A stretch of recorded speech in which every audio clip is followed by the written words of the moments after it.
Du coup, moi, je m'appelle Aurore.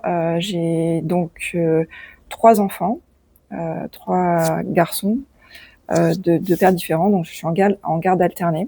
J'ai été cadre dans une entreprise pendant longtemps. Je me suis reconvertie à 360 degrés. Donc j'ai aujourd'hui une activité qui est en train d'être en passe de prendre, quoi. Et c'est assez difficile. Et j'ai divorcé. Donc je me suis retrouvée en fait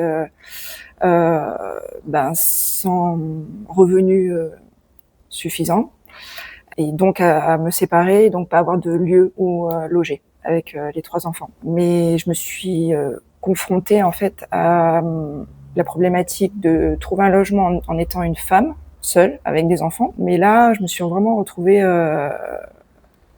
démunie, quoi. J'ai de la famille, mais la famille pouvait pas me loger avec mes enfants. Il y a un ami d'un ami qui a bien voulu me prêter un 2 pièces de 40 mètres carrés pour nous 3, voire nous 4, mais en fait c'était temporaire, et il fallait que je dégage en fait. Donc en fait ce logement-là, il le gardait pour ses beaux-parents. Donc moi j'avais plus aucune solution. J'avais déjà fait mon dossier de logement social dès que je me suis séparée en fait, parce que je savais que c'était important. J'ai obtenu ce logement social. Donc en fait, là, on assiste absolument à un cas de figure qui est très courant d'une dame seule avec enfants qui n'ont pas encore pris leur envol et qui a besoin d'espace parce qu'il y a garde alternée. Donc en fait, qu'est-ce que ça impliquait d'être dans ces 40 mètres carrés? Ça devait être quand même assez difficile. En fait, mes enfants avaient la petite chambre, quoi, et moi je dormais dans le salon. La problématique déjà, c'est que je pouvais pas accueillir mon 3e fils parce que j'avais pas la place pour le mettre, et puis c'était exigu. Moi, j'ai une activité aussi qui demande un petit peu d'être tranquille, voilà, de tranquillité, de calme, et je pouvais pas l'exercer. Et puis moi j'avais pas d'intimité. Et pour les enfants? Les enfants, forcément, c'est un peu exigu, donc c'est des voilà. Après j'ai des garçons qui sont sportifs et tout ça, donc ils allaient se défouler au sport, et cetera. Mais c'était quand même en tout cas compliqué pour eux à la base de voir que c'était difficile, que j'avais des difficultés aussi à pouvoir être avec eux, quoi. L'image de leur mère en était affectée ou pas? Ou ils vous ont vu comme une combattante finalement qui se débrouillait vraiment bien? Oui, Peut-être? oui. Oui, oui. Et puis il y avait quand même aussi un contraste, parce qu'avant on avait quand même suffisamment d'argent, et là on passait quand même d'un côté assez difficile, quoi. Alors finalement, vous avez attendu combien de temps pour pouvoir obtenir ce logement? Alors moi j'ai attendu 2 ans et demi. Je devais quitter le logement, donc finalement la personne qui me logeait a eu du mal à me dire pars. Du coup j'ai fourni à mon dossier sa lettre en disant que moi j'étais à la rue, quoi, enfin, qui devait récupérer ce logement. Et en fait la difficulté, c'est que j'ai pas dit, c'est que j'ai cherché à louer des appartements, mais en fait toutes les agences, tout ce que j'ai tous ceux que j'ai pu rencontrer en fait me demandaient 2,7 à 3 fois le loyer en salaire. En sachant qu'en fait même avec le peu de revenus que j'avais, j'étais en possibilité de payer le loyer. Bon, ça aurait été difficile pour le reste, mais je me serais fait aider. Mais c'est de pas avoir la possibilité de tout est informatique, donc c'est même plus les personnes qu'on a en face qui peuvent décider. Il leur fallait un garant qui gagne 3 à 4 fois le loyer.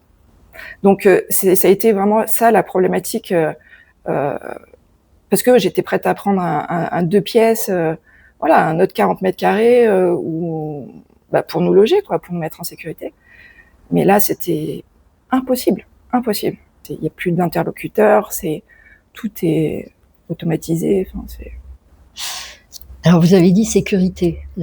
C'est vrai que le droit à avoir un toit sur la tête et à être logé d'une manière saine, c'est un droit qui est dans beaucoup de cas pas respecté. pour vous, ça représente quoi au niveau sécurité, avoir ce logement maintenant?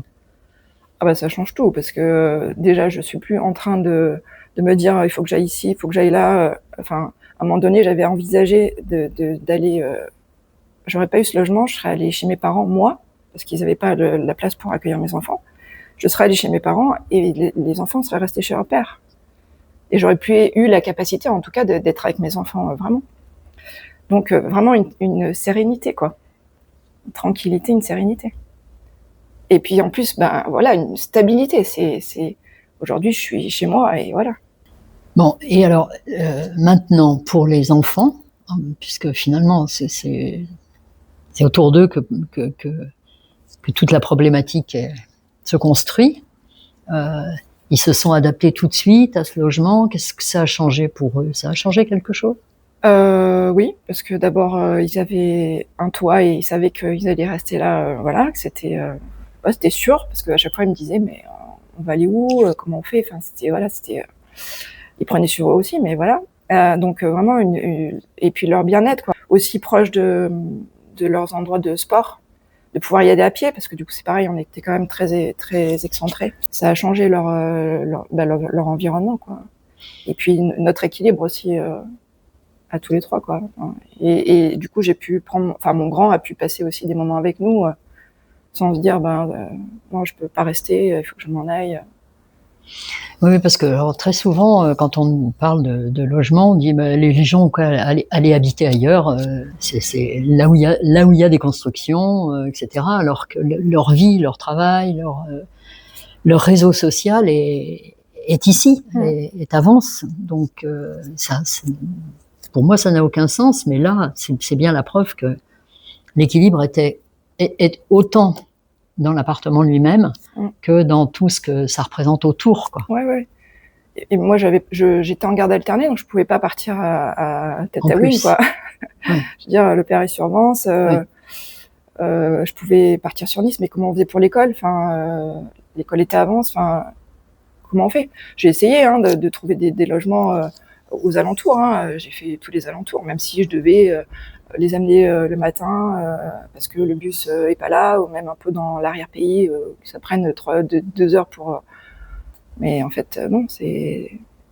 Oui, il y a de multiples implications au fait de ne pas être là où on a construit sa vie sociale, quoi. Ouais. C'est extrêmement important aussi bien pour vous que pour les enfants. Alors, est-ce que vous avez une idée de pourquoi vous avez attendu aussi longtemps? Parce que quand même, 2 ans et demi, c'est une belle durée. Moi, on m'a dit au départ, de toute façon, il faut pas attendre avant 3 ans et demi, 4 ans. Donc, quand au bout de 2 ans et demi, j'ai dit alléluia, quoi. Mais visiblement parce qu'il n'y a pas assez de logements. Donc, je sais pas s'il y a des passe-droits ou j'en sais rien, mais en tout cas, c'est quand même assez incroyable qu'on ait autant d'attentes pour avoir un logement, quoi. Si c'est un logement social, ça signifie que le loyer est beaucoup plus abordable. Et ça signifie que ce qui reste pour vivre, pour la vie quotidienne, est plus large, plus confortable. Souvent, on dit que c'est à peu près du simple au triple pour ce qui concerne le reste à vivre. C'était le cas par rapport au loyer? Ah ben complètement, mais les loyers sont tellement hauts, au-delà du fait qu'il faille les 3 fois le. Si j'avais dû louer un appartement tel que, déjà j'aurais eu une petite surface, mais en plus j'aurais été là pour manger, ça aurait été difficile. La difficulté, elle est forcément décuplée, quoi. Là aujourd'hui, j'ai un loyer qui est modéré, je peux donner à manger à mes enfants, quoi. Tout ce qui est annexe, mais qui a quand même son importance, c'est habiller, c'est d'avoir des loisirs. Des loisirs. Alors encore les loisirs, bon, ça reste voilà, mais bien sûr que j'en aurais eu aucun. Enfin, ils en auraient eu aucun non plus. Mais même dans les chaussures, enfin, on n'y pense pas, mais pour aller faire du sport, il faut quand même. Les enfants sont en train de grandir, donc on est obligé de changer. Alors là, on est dans un complexe social tout neuf, avec en plus une association qui est en charge de l'animation. C'est quand même nouveau, ça aussi, dans le logement social, hein. C'est une belle surprise. Ah oui, oui, moi je trouve ça génial. Et puis de par mon activité, ça me permet aussi de proposer des ateliers aux gens, de pouvoir essayer de créer du lien. Et moi j'aime bien aussi, bon, cette mixité parce que finalement, on est tous différents, enfin, on est déjà tous différents, mais là on est d'horizons vraiment très différents. Et je trouve ça vraiment sympa.